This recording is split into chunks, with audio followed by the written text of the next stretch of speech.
शागिर्द साथियों, उम्मीद है तव्हां ख़ैरियत सां हूंदा।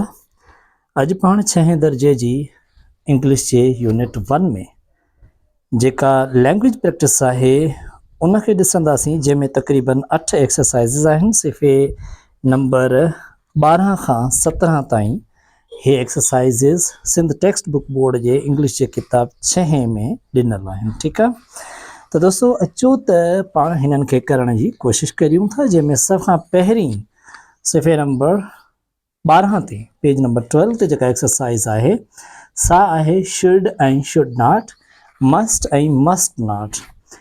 आउं चाहींदुसि त जेको आहे सो शुड ऐं शुड नॉट, ठीकु आहे, नॉट।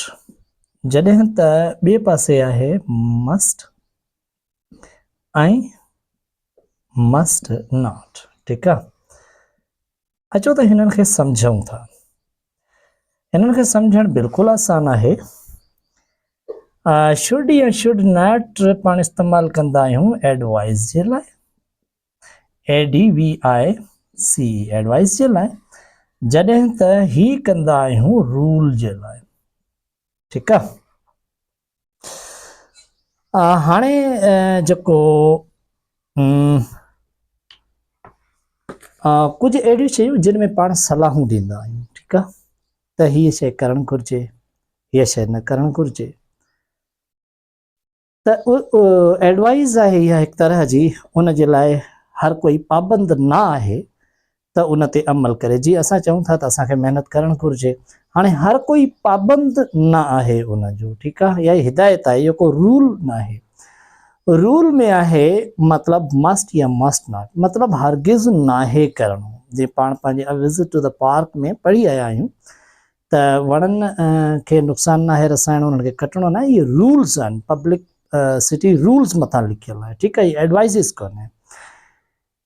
सो अचो त हिन एक्सरसाइज़ खे ॾिसूं था त हिन में चवे छा थो, ठीकु आहे। हिन में आहे, हाँ, हिन में ॾिनल आहे, सॉरी, हिन में एडवाइस ॾिनल आहे एस सां, एडवाइस। ऐं एडवाइस ही आहे हिदायत करणु नसीहत वारे अंदाज़ में। ऐं जेकॾहिं सी लॻायूं त ऐं जेकॾहिं ग़लति न हुजां त उनजो मतिलबु आहे त अहिड़ी हिदायत करणु, यानी इंस्ट्रक्ट करणु, कंहिंखे उन जूं हिदायतूं जारी करणु, हुक्मिया अंदाज़ में थी थो वञे हिदायत। हिन में आहे सलाह वारी हिदायत। मे बी ईअं हुजे, वधीक तव्हां हिनखे कंफर्म करे सघो था, ठीकु आहे। सो हाणे हीअ आहे त when we advise someone to do or not to do something, we use should or should not, okay। जॾहिं पाण असां कंहिं माण्हू खे सलाह मशवरो ॾींदा आहियूं त हीअ शइ करणु या न करणु घुरिजे त पाण शुड या शुड नॉट इस्तेमालु कंदा आहियूं। जॾहिं त रूल इस्तेमालु करण जे लाइ ही लिखियो आहे when we talk about rules, we use must or must not, ठीकु आहे।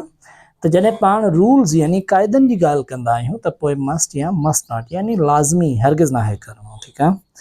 हाणे चए थो एक्सरसाइज नंबर 1 में work in pairs, find out all the statements using should, should not and must, must not from the reading text in the section 1.1, fill them in the table below। हाणे चए थो तव्हां जेको किताब में सबक़ पढ़ियो आहे न, सेक्शन 1.1 में, उन मां इहे एडवाइसिस ऐं रूल्स ॻोल्हियो ऐं उहे जेके आहिनि से पढ़ो। आउं तव्हांजी थोरी हेल्प ज़रूरु कंदुसि, पर आउं तव्हांखे लकीर जो फ़क़ीर न बणाईंदुसि। उन जे करे एक्सरसाइज़ नंबर 1 खे जेकॾहिं पाण ॾिसूं था त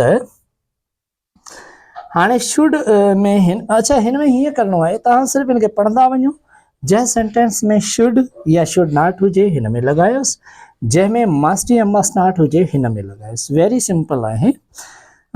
One bright sunny morning, Abdullah and Hamza decided to इते कोन्हे, आउं सम्झां थो त हिन में पहिरियों ईंदुसि Abdullah, you should not throw your ice cream wrapper on the ground, Hamza. त हाणे ही वारो जेको सेंटेंस आहे you should not वारो, you should not, पोइ ईअं जी आहे throw your ice cream wrapper on the ground, Hamza. त इहो सेंटेंस जेको आहे सो हिते ईंदो, ठीकु आहे, छो त शुड या शुड नॉट इन में लॻल आहे। अहिड़े नमूने सां आहे if we want to clean in Pakistan, ॿियो जेको अब्दुल्ला जो आहे उनमें बि शुड या शुड लॻल अथव, ठीकु आहे, इहो बि अची सघे थो हिन में। अच्छा, तव्हां सिलेक्टेड बि करे सघो था, पर बहरहाल सम्झणो इहो आहे त शुड ऐं शुड नॉट ऐं मस्ट नॉट किथे लॻंदा आहिनि, ठीकु आहे। अहिड़े नमूने सां हिन में हमज़ा में बि आहे, पर वाई शुडंट आहे, इहो को एडवाइस या रूल में नथो अचे, उन जे करे इहो सेंटेंस पाण न लॻाईंदासीं, ठीकु आहे। उन खां पोइ आहे therefore we must follow the park rules here and protect our public places, ठीक है। must follow the park rules, यानी लाज़मी असांखे पार्क रूल्स खे फॉलो करणो आहे, ठीकु आहे। इहो रूल्स जी ॿुधाए थो, पार्क जे रूल ते अमल करण बि हिकिड़ो रूल आहे, ठीकु आहे। पोइ वरी जॾहिं हिन पासे अचनि था त हाणे हीअ जेके हिन में आहिनि, हीअ तक़रीबन हिन में मस्ट या मस्ट नॉट लॻल आहे जेके सिटी पार्क रूल्स में आहिनि, ठीकु आहे। त इहे समूरा हिन पासे ईंदा। अहिड़े नमूने सां हितां बि तव्हांखे सेंटेंसिस मिली वेंदा। त इहा एक्सरसाइज़ तव्हांजी ईअं थींदी। ऐं पाण हलूं था एक्सरसाइज़ नंबर 2 ते। एक्सरसाइज़ नंबर 2 में उहो चवे थो त वर्क इन, हिकिड़ो मिनट ऐं थोरो साफ़ करे वठां ऐं हुन सां गॾु तव्हांखे यादि ॾियारींदो हरां त तव्हां पंहिंजे चैनल खे ज़रूरु सब्सक्राइब करियो त जीअं मूंखे अंदाज़ो थिए त ज़रूरु मुंहिंजो आवाज़ु तव्हां ताईं पहुची रहियो आहे, ठीकु आहे। हाणे हिन जी एक्सरसाइज़ नंबर पाण जेकॾहिं 2 ॾिसूं, हिन एक्सरसाइज़ खे हिते पाण ख़तमु था करियूंसि। हाणे पाण ॾिसूं था एक्सरसाइज़ नंबर 2। एक्सरसाइज़ नंबर 2 चए थो वर्क इन ग्रुप्स ऑफ 4, 4 ॼणनि जा ग्रुप ठाहियो ऐं पोइ चए थो in your notebooks right advice at the top of one page and rules at the top of another page. Now discuss in your groups and write at least 5 pieces of advice that you can give to your friends. Similarly, write 5 rules that your friends must follow. You can write more than 5. Follow the rules for writing advice and rules given before exercise 1. हाणे हिन समूरे जो मतिलबु आहे त तव्हां जेको आहे सो ग्रुप्स में कमु करियो, घर में आहियो त भॼण गॾिजी कमु करियो, जेकॾहिं केरु न आहे त पाण बि करे सघो था। 5 रूल्स लिखो ऐं 5 एडवाइज़िस। वेरी सिंपल, तव्हां किताब जे हिकिड़े सिफ़े जे मथां हीअ लिखो शुड या शुड नॉट, ॿिए में लिखो मस्ट या मस्ट नॉट। तव्हां के बि सेंटेंसिस शुड या शुड नॉट या लिखो जेके एडवाइसिस हुजनि, साॻे नमूने सां 5 वरी मस्ट या मस्ट नॉट सां लिखो जेके रूल्स हुजनि, ठीकु आहे। हाणे हिननि बि हेठि जेको आहे सो तव्हांखे एग्ज़ाम्पल्स बि ॾिना आहिनि। एडवाइस जो एग्ज़ाम्पल आहे example for advice, you should treat animals kindly. तव्हांखे जानवरनि सां सुठो पेश अचणु घुरिजे, उन्हनि ते रहम करणु घुरिजे। त इहो जेको आहे सो आहे एडवाइस। साॻे नमूने सां रूल आहे U must not shout in the class, हरगिज़ बि क्लास में तव्हांखे रड़ियूं न करणु घुरिजनि। त हाणे इहे रूल्स आहिनि। अच्छा, उन खां पोइ चओ थो after U have finished writing choose 2 pieces of advice and 2 rules that you want to share with the whole class. Write these in pieces of paper. Make your paper look attractive by coloring it, drawing pictures on it, etc. Put these up on the class notice board. उन खां पोइ चए थो त जेके तव्हां 5 rules या एडवाइज़िस लिखियूं हुजनि उन्हनि मां के बि तव्हां 2 रूल्स ऐं 2 जेके आहिनि से एडवाइज़िस सिलेक्ट करियो। पर उन्हनि खे ख़ूबसूरत बणाइण जे लाइ उन्हनि ते कलरिंग करियो, उन्हनि ते तस्वीरूं लॻायो या ठाहियो, पोइ वरी तव्हां स्कूल जे नोटिस बोर्ड ते लॻायो, बल्कि क्लास जे नोटिस बोर्ड ते लॻायो। तव्हांजे स्कूल्स में अहिड़ी का रवायत आहे त वेल एंड गुड, न आहे त उनखे विझण जी कोशिशि करियो। पर जेकॾहिं घर में पढ़ाई करियो था तॾहिं बि घटि में घटि पाण लिखो, घर जे लाइ कुझु रूल्स या एडवाइसिस लिखो ऐं उन्हनि खे कंहिं जाइ ते थोरे अरसे जे लाइ हिकिड़ो नोटिस बोर्ड ठाहे उन्हनि खे बि लॻायो, त बि ॾाढी सुठी एक्टिविटी थी वेंदी, ठीकु आहे। रूल्स ऐं एडवाइज़िस तव्हां लिखी सघो था पाण, सिर्फ़ु शुड या शुड नॉट लॻाए एडवाइज़िस ऐं रूल्स इन में लिखिया बि आहिनि हिननि। ऐं जेकॾहिं तव्हांखे ॿुधायां त जेकॾहिं आउं चवां फ़र्ज़ु करियो एडवाइस में ADV ADVICE advice ऐं पोइ वरी rules advices rules त आउं जेकॾहिं एडवाइस लिखां त you should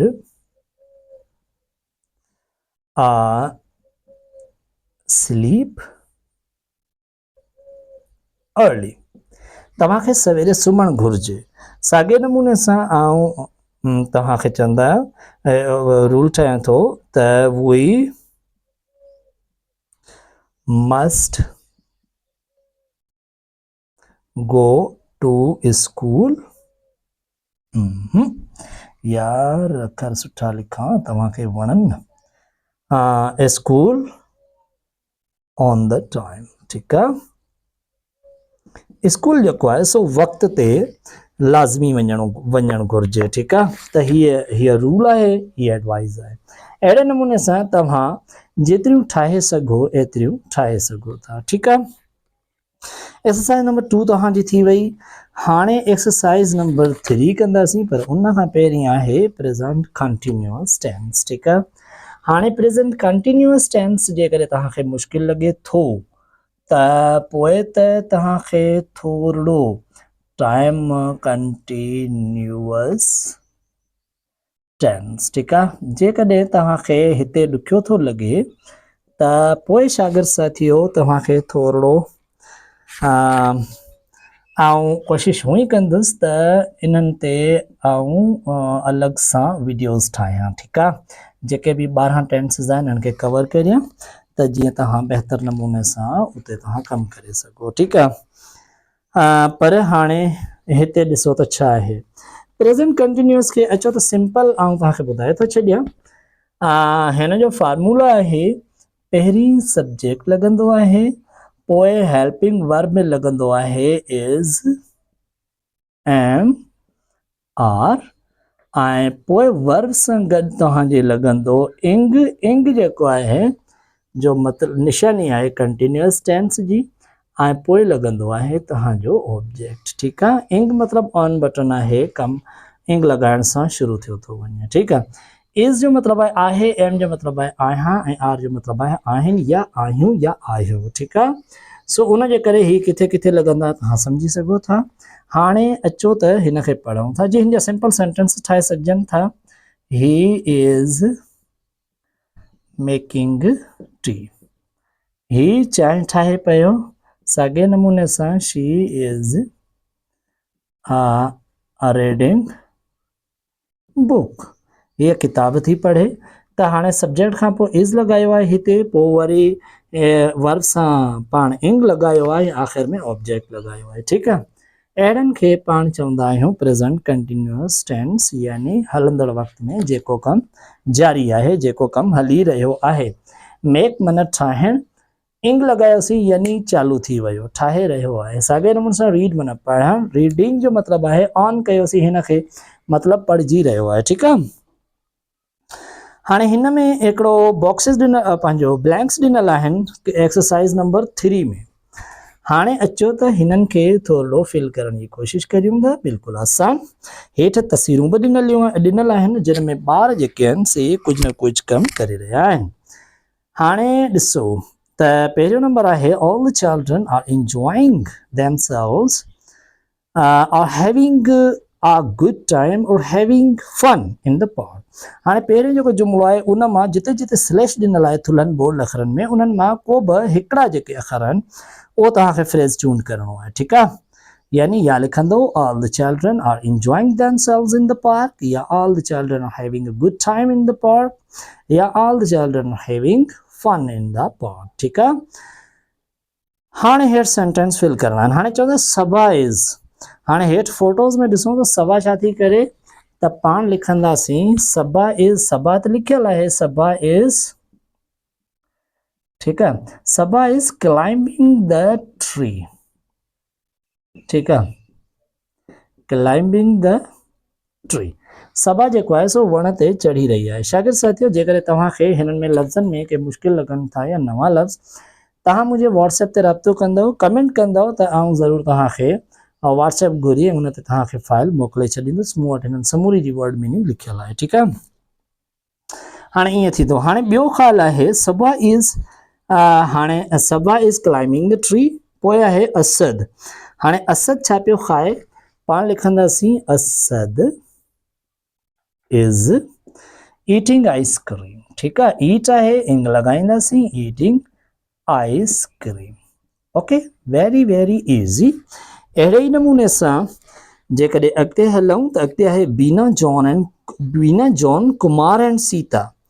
पोइ Beena John Kumar and Sita are playing cricket, ठीकु आहे। हाणे इहो तव्हांखे लिखिणो आहे ऐं हेठि वारो तव्हांखे फिल करिणो आहे। आख़िरी सेंटेंस में जेके बोल्ड आहिनि उन्हनि राइटिंग आहे, उन्हनि मां को बि हिकिड़ो फ्रेज़ चूंड करे सेंटेंस खे मुकमल करिणो आहे। अहिड़े नमूने सां पैराग्राफ मुकमल थी वेंदो, ठीकु आहे।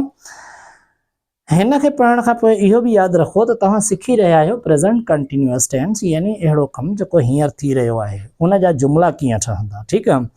तव्हां जेकॾहिं घर में बि वेठा आहियो तॾहिं बि उनजी प्रैक्टिस ज़रूरु करियो। ॾिसो त अम्मा छा करे रही आहे, बाबा छा करे रहियो आहे, अदी छा करे रही आहे, या भाउ छा पियो करे।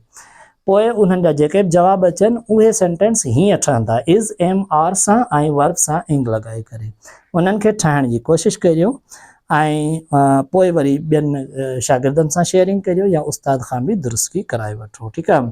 पाण अचूं था एक्सरसाइज़ नंबर 4 ते, ठीकु आहे।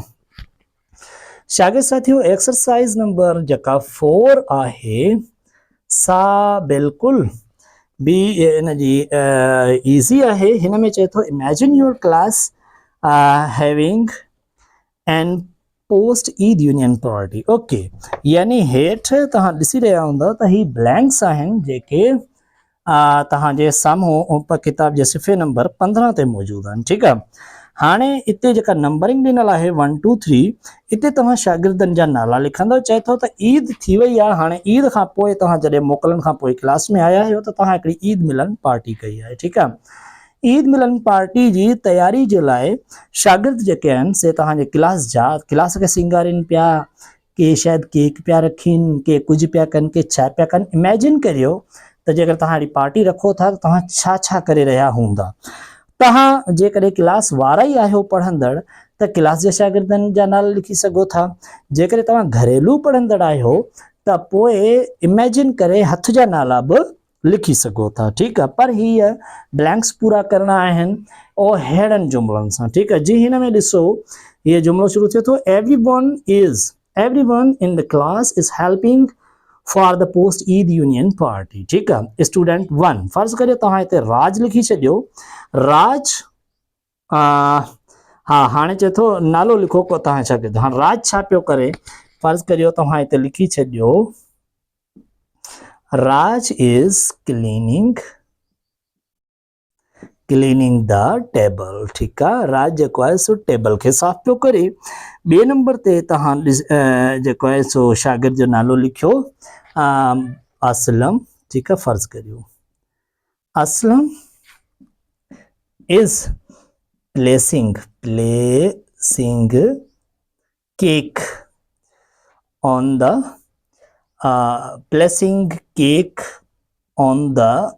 टेबल, ठीकु आहे। हाणे इहो जेको आहे सो टेबल ते केक पियो रखे। वरी तव्हां 3 स्टूडेंट्स जा नाला लिखंदव। फर्ज़ करियो ओम, अकरम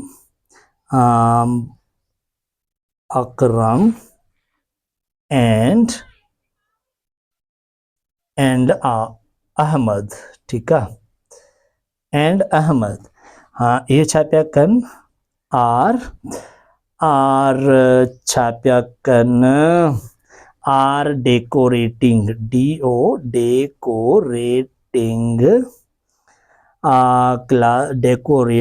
द क्लास विथ कलरफुल हिते अथव, ठीकु आहे न, COLOUR कलरफुल बंटिंग्स, ठीकु आहे। इहे जेके छोकिरा आहिनि से क्लास खे कलरफुल जेके झालरूं झंडियूं आहिनि उन्हनि सां सजाइनि पिया। हाणे हेठि वारो तव्हां भरियो त 2 छोकिरा छा पिया कनि।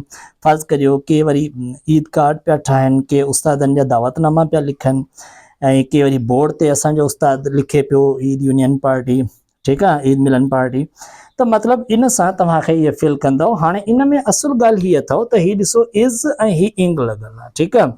ऐं ही असलम हाणे ही असलम छा पियो करे इज़ ब्लेसिंग ॾिसो ठीकु आहे ही जाम आहिनि त आर डेकोरेटिंग त मतिलबु प्रेज़ेंट कंटिन्यूअस जी प्रैक्टिस थी रही आहे असल में ठीकु आहे त इन ॻाल्हि खे न विसारियो हाणे अचूं था हिन खां पोइ कोहेसिव डिवाइसिस ते यूज़ जेके यूज़ थींदियूं आहिनि कंक्लूजन जे लाइ हाणे ही असल में जेके थींदियूं आहिनि से कोहेसिव डिवाइसिस मुख़्तलिफ़ थींदियूं आहिनि पर पंहिंजे हिन यूनिट में उहे ॾिनल आहिनि जेके इस्तेमालु थींदियूं आहिनि छाजे लाइ जेके इस्तेमालु थींदियूं आहिनि कंक्लूजन जे लाइ कंक्लूजन छा खे चवंदा आहिनि यानी ॻाल्हि जो तत यानी पैराग्राफ जो आख़िरी हिसो या शॉर्ट पैराग्राफ आहे त उन जो आख़िरी जुमिलो हिन एक्सरसाइज़ में आख़िरी जेके ॾिनल आहिनि पैराग्राफ टे ॾिनल आहिनि ABC इन्हनि जे आख़िरी सेंटेंस खे पाण खे कोहेसिव डिवाइसिस सां शुरू करणो आहे कोहेसिव डिवाइसिस जेके पाण हिते पढ़ंदासीं अॼोकी हिन एक्सरसाइज़ में से आहिनि तिन जो मतिलबु हिकिड़ो ई आहे पर उहे पाण पढ़ंदासीं टे ठीकु आहे जीअं फ़र्ज़ु करियो कोहेसिव डिवाइसिस ठीकु आहे कोहेसिव डिवाइसिस ठीकु आहे कहिड़ियूं पाण पढ़ंदासीं in brief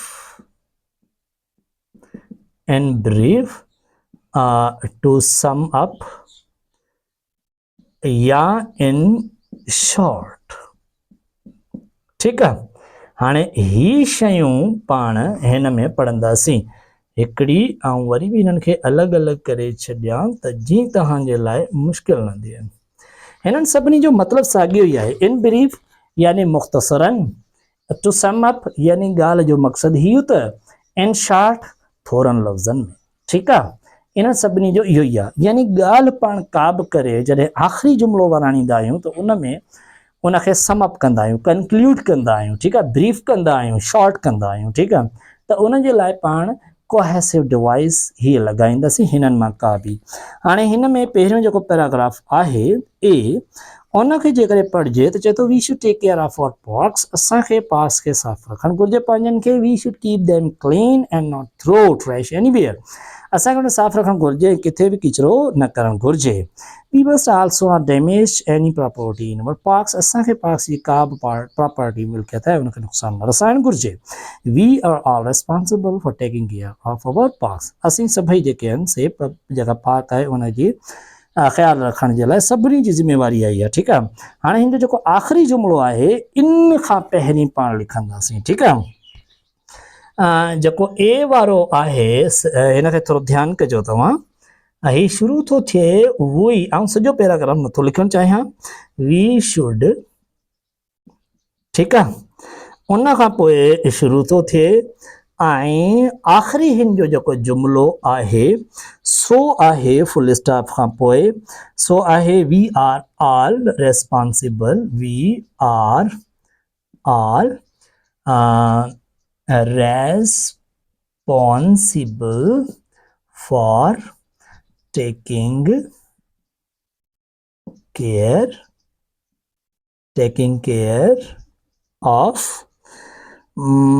care of our parks ठीकु आहे our parks हाणे दोस्तो ही हिन जो आख़िरी सेंटेंस आहे ठीकु आहे हाणे ही जेको आख़िरी सेंटेंस आहे पाण खे छा करिणो आहे इन्हनि मां का बि हिकिड़ो पाण खे कोहेसिव डिवाइस हिन आख़िरी जुमिले खे शुरू करण खां पहिरीं लॻाइणो आहे जी फ़र्ज़ु करण हीअ आहे त ॿियो साॻियो लिखणो आहे हिन खे पाण कंदासीं इन ब्रीफ ठीकु आहे हिते फुल स्टॉप ख़तमु पोइ हिते लिखंदासीं इन ब्रीफ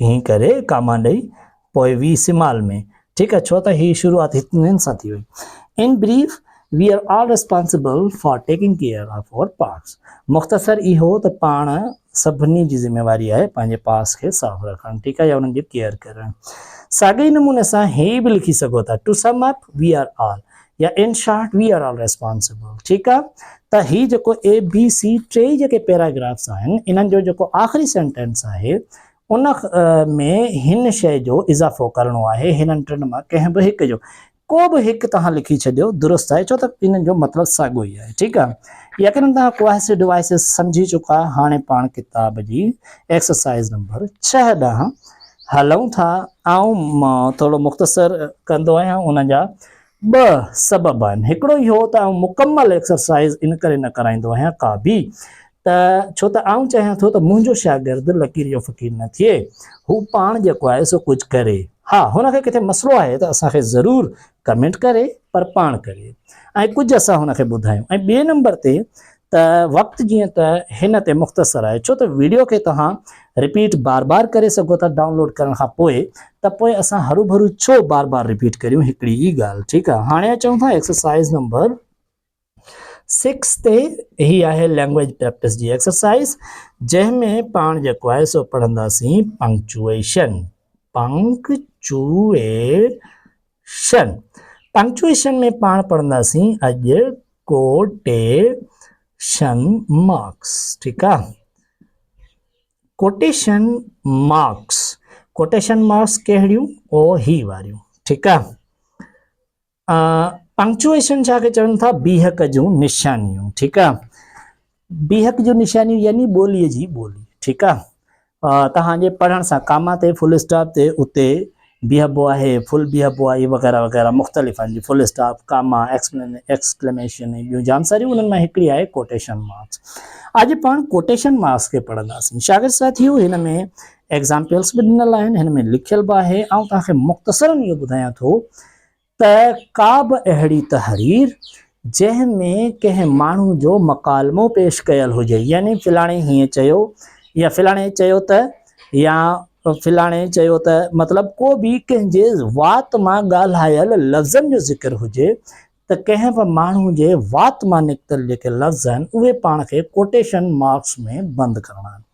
छो त उन्हनि में रूल आहे त का बि हेरा फेरी नथी करे सघिजे, एज़ इट इज़ लिखणा हूंदा आहिनि। ठीकु आहे, जी हिन में लिखियो पियो आहे एग्ज़ाम्पल्स में, फज़ीला सेड टू आमना, फज़ीला आमना खे चयो let's have a T party. हाँ त यार अचो त हिकिड़ी टी पार्टी करियूं। ठीकु आहे, त हाणे जेको हुन ज़बान मां लफ़्ज़ चया आहिनि उहे जेके आहिनि से ॾिसो त कोटेशन्स में लिखियल आहिनि। ॿिए में आहे Amna can I have some soup, asked Rehana. Amna can I have, यार मूंखे सूप मिली सघे थो? ठीकु आहे, थोरो त खाई सघां थी या पी सघां थी? त पोइ हुन रेहाना खां पुछियो। ठीकु आहे, साॻे नमूने सां वरी हेठि आहे बाबर क्राइड आई एम हंग्री, बाबर रड़कई मूंखे बुख लॻी आहे। ठीकु आहे, त उन जे करे हीअ कोटेशन मार्क्स उन्हनि लफ़्ज़नि खे ब्रैकेट में बंदि करण जो नालो आहे हिन कोटेशन्स में, जेके कंहिं बि माण्हूअ जे वात मां अदा थींदड़ आहिनि। ठीकु आहे, हाणे हिन में हेठि इहो तव्हां सम्झी चुको। एक्सरसाइज़ 6 सिर्फ़ु इहो सम्झाए थी। एक्सरसाइज़ नंबर 7 जेका आहे सा इन्हनि खे कमु करण जो चवे थी। ठीकु आहे, एक्सरसाइज़ नंबर 7, हिन खां पोइ आख़िरी एक्सरसाइज़ आहे। एक्सरसाइज़ नंबर 7 में कुझु जेके आहिनि से पाण वटि सेंटेंसिस तक़रीबन 9 ॾिनल आहिनि। ठीकु आहे, त पाण ॾिसूं त उन्हनि में छा करिणो आहे। वेरी सिंपल में पहिरियों थियल आहे, हिन में फ़र्ज़ु करियो 5 करियां थो, 5 न 6 करियूं। ॾिसो भला 6 आहे, he said do you want to stay. हाणे ही ॾिसो लिखियल आहे, he said do you want to stay. ठीकु आहे, हाणे हिन खे कोटेशन्स में लॻाइणो आहे। हुन चयो त छा तूं तरसणु चाहीं थो? ठीकु आहे, त हिन खे लिखबो ही सेड। हाणे हिन ही चयो आहे त हिते ही कामा लॻायो। हाणे हिन खे कोटेशन में बंदि करिणो आहे, पर हाणे कोटेशन में ही शुरू थींदो त डी कैपिटल में ईंदो। ठीकु आहे न, do you want to stay, सवाल जी निशान, छा तूं हिते तरसणु चाहीं थो?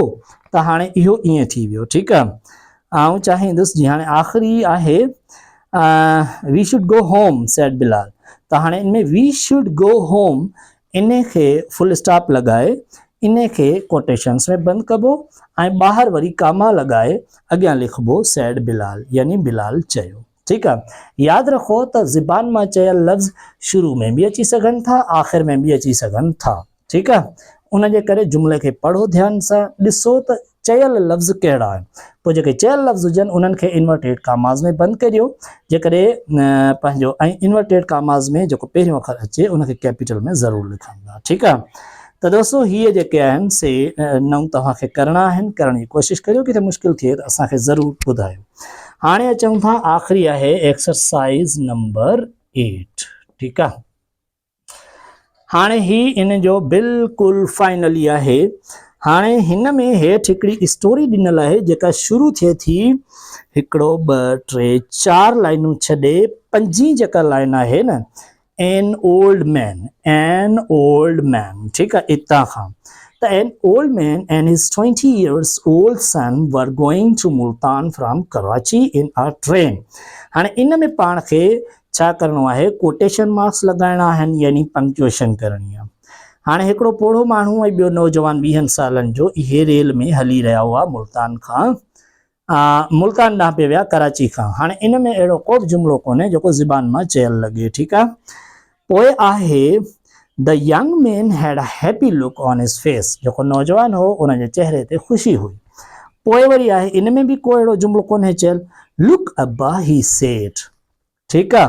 हाणे इते तव्हां ॾिसी सघो था त चए थो लुक अब्बा। हाणे ही ॾिसो सिंधी आहे पर हाणे उर्दू जा लफ़्ज़ इस्तेमालु अब्बा ऐं बेटा इस्तेमालु थियल आहिनि। ठीकु आहे।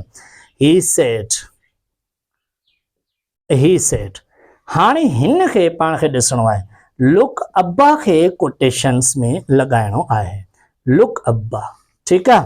ॾिस बाबा, ही सेड, हुन चयो। ठीकु आहे। ईअं करिणो आहे। उन खां पोइ आहे said the fields are so beautiful. अच्छा, हिन खां पोइ हिते फुल स्टॉप खां पोइ वरी बि हुन जो चयल लफ़्ज़ आहे the fields are so beautiful. ठीकु आहे। हाणे हिन खे बि इन्वर्टेड में बंदि करिणो आहे, छो त हिन जो चयल लफ़्ज़ आहे। चवे थो ॾिस बाबा, हुन चयो, ॾिस त ज़मीनूं केतिरियूं ख़ूबसूरत आहिनि, ॿनियूं केॾियूं सुहिणियूं आहिनि। ठीकु आहे। पोइ वरी हेठि चए थो यस बेटा ही सेड। हाणे यस बेटा खे तव्हां लॻाईंदो, इन्वर्टेड में बंदि कंदो ऐं कामा लॻाए चवंदो ही सेड। ठीकु आहे। पोइ look at those flowers, what are they called, he asked हिज फादर। ॾिस इहे गुल, इन्हनि गुलनि खे छा था चवनि। हाणे इहो जेको आहे सो हुनजे वात मां चयल सेंटेंस आहे। 2 सेंटेंस, उन्हनि ॿिन्ही खे हिकिड़े ई इन्वर्टेड कामा में बंदि कयो वेंदो ऐं आख़िर में लिखियो वेंदो ही सेड ही आस्क्ड हिज फादर। ठीकु आहे। अहिड़े ई नमूने सां हेठि आहे his father replied they are called roses. त हिज फादर रिप्लाइड, इते कामा लॻाईंदो, दे आर कॉल्ड रोज़िस खे इन्वर्टेड कामाज़ में बंदि कंदो, पर दे जो टी कैपिटल में कढंदो, छो त इन्वर्टेड में पहिरियों अखर थींदो। त हुनजे पीउ वरदी ॾिनी त इन्हनि खे गुलाब जा गुल चवनि था। ठीकु आहे। अहिड़े नमूने सां हिकिड़ी सुठी स्टोरी आहे, हिन खे पढ़ो ऐं हिन मां नसीहत पिरायो ऐं हिन जूं कोटेशन्स यादि करियो। ठीकु आहे। त दोस्तों हीअ लैंग्वेज प्रैक्टिस जूं 8 एक्सरसाइज़िस पाण हिन में कयूं। अहिड़े नमूने सां लैंग्वेज प्रैक्टिस जी कॉम्पिटेंसी पूरी थी। हाणे नेक्स्ट आहे राइटिंग जी कॉम्पिटेंसी। उन जी वीडियो में तव्हां सां गॾु हूंदासीं। तव्हांजी महिरबानी।